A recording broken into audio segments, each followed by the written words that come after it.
Hello and welcome to World News here on TVP World. I'm Diana Skaya. Polish Prime Minister Donald Tusk is in Chișinău alongside other European leaders for the 31st anniversary of Moldova gaining independence. The trip to Moldova's capital serves as a show of EU support for Moldova's pro-EU course helmed by President Maia Sandu.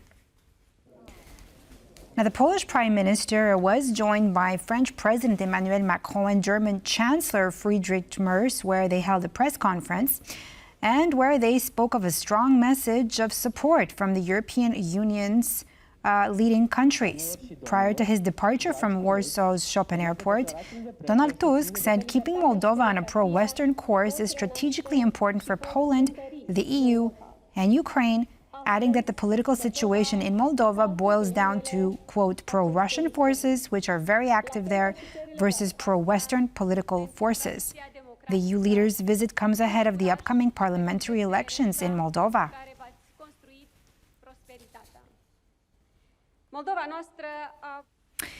And on that note, as those elections are coming up on September 28th, in an interview for TVP World, Oana Popescu, the director of the Global Focus Center, explained why the Kremlin is trying to influence the election result and derail the country's efforts to join the EU.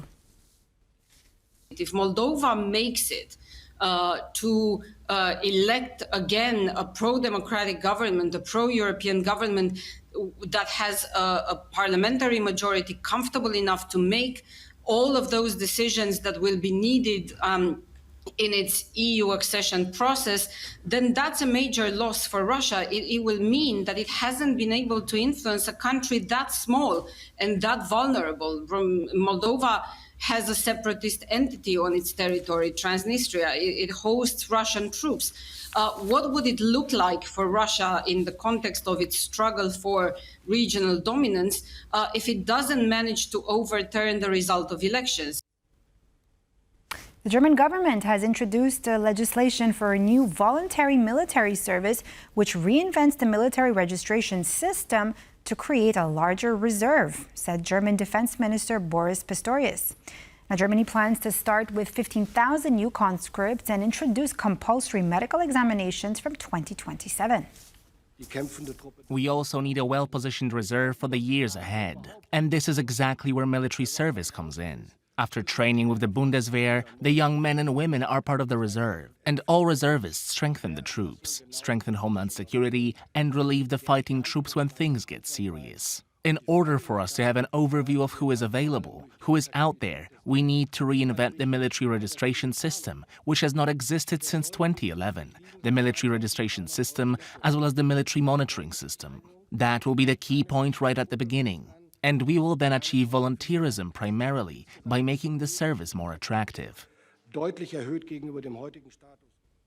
And now we go to Serbia, where the country has been rocked by almost 10 months of student protests over government corruption after a deadly collapse of a canopy at a railway station in Novi Sad.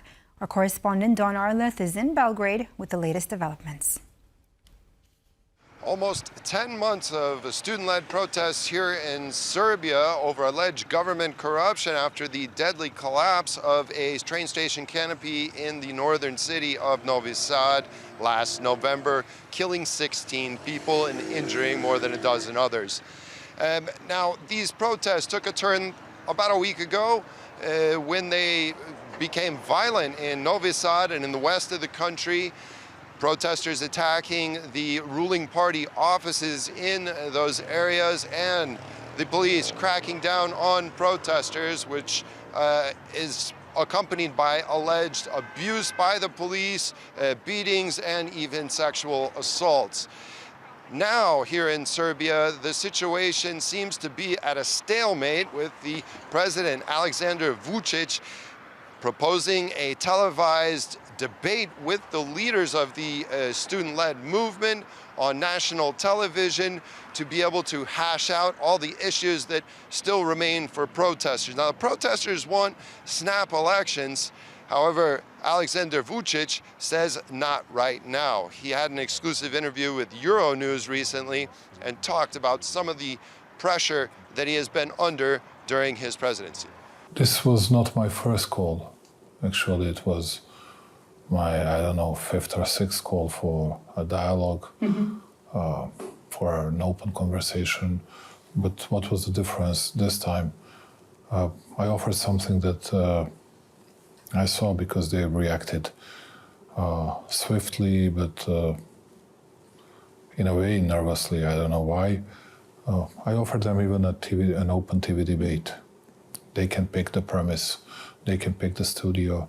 I'll be able to go wherever they say. What started as a student-led movement has really become a much broader movement against the government, against government corruption. Of course, many Serbians calling for these snap elections.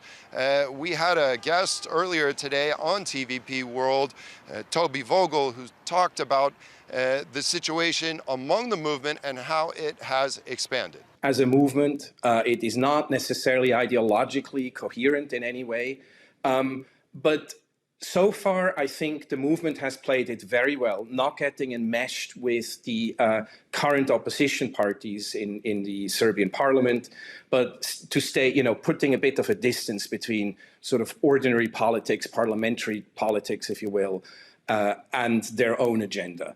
How sustainable that will be if Vučić eventually agrees to free and fair early elections, should he do that, that remains to be seen. Now, with the students rejecting President Alexander Vučić's call to engage in this televised debate on a national platform, of course, the big question remains exactly which direction this movement will take and which potential politicians they would support in an eventual snap election. Reporting from Belgrade, Don Arlith, TVP World. The 82nd edition of the Venice Film Festival gets underway Wednesday evening. Now, the event is going to host Hollywood's top stars, including George Clooney, Julia Roberts, and Dwayne Johnson, and directors Guillermo del Toro and Catherine Bigelow, who all have films debuting over the next 10 days.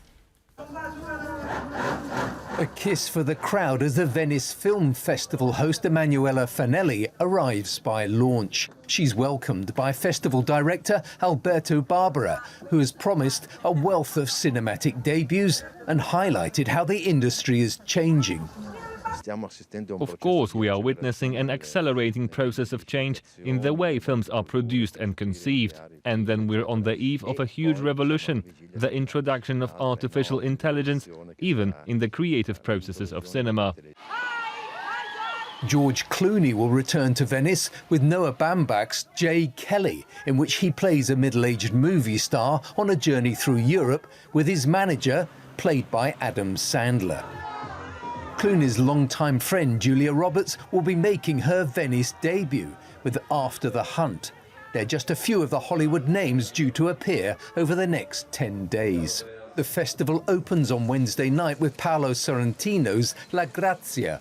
The star-studded event will run through to September the 6th. And that's all for this edition of World News here on TVP World. But don't go away. Up next, we have The Bottom Line with Mary Ketchum.